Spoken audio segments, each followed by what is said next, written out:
Everything's yours, Ethan. She's out. I wasn't meant to hear it. I was only there for the sketchbook I'd left in the attic 20 years ago. But Dad's voice carried through the vent like a verdict, and Mom's silence sealed it. My phone buzzed an hour later. Asterisk, stay away.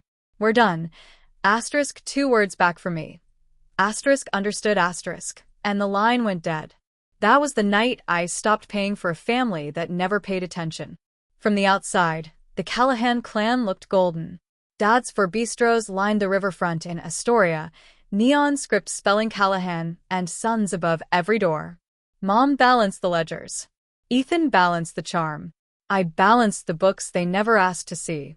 Holiday photos showed us in CableNet, cheeks flushed, Mom's sapphire brooch winking under string lights. Off camera, the hierarchy was carved in granite. Dad called Ethan the real deal. He called my sketches a phase. At 15, Ethan got a carbon fiber kayak. I got his hand-me-down with a fresh coat of teal paint. When he wrapped his Jeep around a telephone pole, Dad replaced it before the tow truck left. My fender bender cost me the keys for a season. I kept trying anyway. Art school in Vancouver meant ramen and red-eye shifts, but I graduated top of my class. I mailed postcards, sunsets over the inlet, studio corners stacked with foam core. Naughty Blaze. Still, when Mom's diagnosis came, stage 3, rare, brutal, I wired the difference between insurance and the clinic in Spokane. Flights, lodging, experimental infusions. Remission arrived with a single text. Thanks, kiddo. No hug, no visit. Just that. Ethan's taco truck folded in 4 months. I sent 30 grand to keep the bank from padlocking it, then 20 more when the walk-in freezer at bistro number 3 died. He rebranded the fleet and took the credit. I told myself blood was thicker than receipts. It wasn't, so when Dad summoned us to Sunday supper to talk numbers, I showed up with a portfolio under my arm. Rebranding, solar menus, reclaimed wood interiors. They laughed before I reached page 3. Dad needed 60 grand to bridge the quarter. I wrote the check, then drove home rehearsing the pitch I'd never give again. I returned unannounced that Thursday for the sketchbook. The house smelled of rosemary and short ribs. I slipped in, keys silent. Dad's voice drifted from the dining room. Ethan's the only one who gives a damn about legacy. Lila's off playing designer. Ethan's laugh was champagne popping. All of it then? All of it, Dad said. House, locations, savings. She's had her cut. Mom's fork scraped porcelain. Nothing more. I backed out before the floorboards betrayed me. In the car, the city lights smeared like wet paint. Mom's text arrived at 9:07 p.m. Asterisk, stay away. We're done. Asterisk, I typed understood and watched the cursor blink until the screen went black. Dawn found me at the kitchen island, laptop glowing. Autopays marched down the screen. Mom's meds, Ethan's vendor debts, 3 restaurant leases, Dad's life insurance premium. Click, click, click, cancelled. The silence afterward was surgical. I opened the rejected portfolio, dusted off the renderings, and emailed a sustainability director I'd met at a trade show in Boise.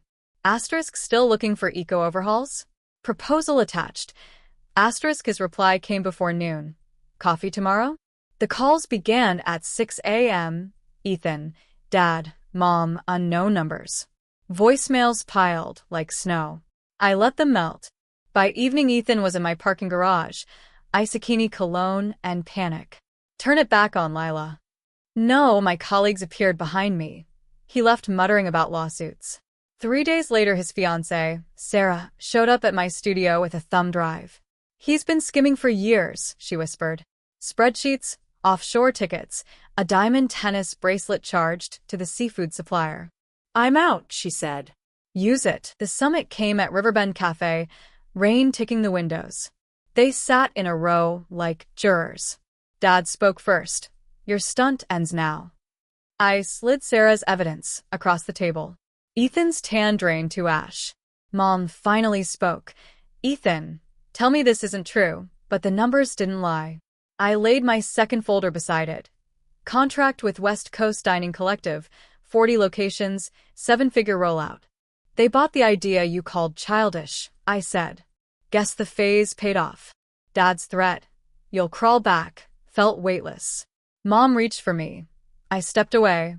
Outside, the storm had passed. The air smelled of cedar and wet pavement. My phone stayed quiet the rest of the week.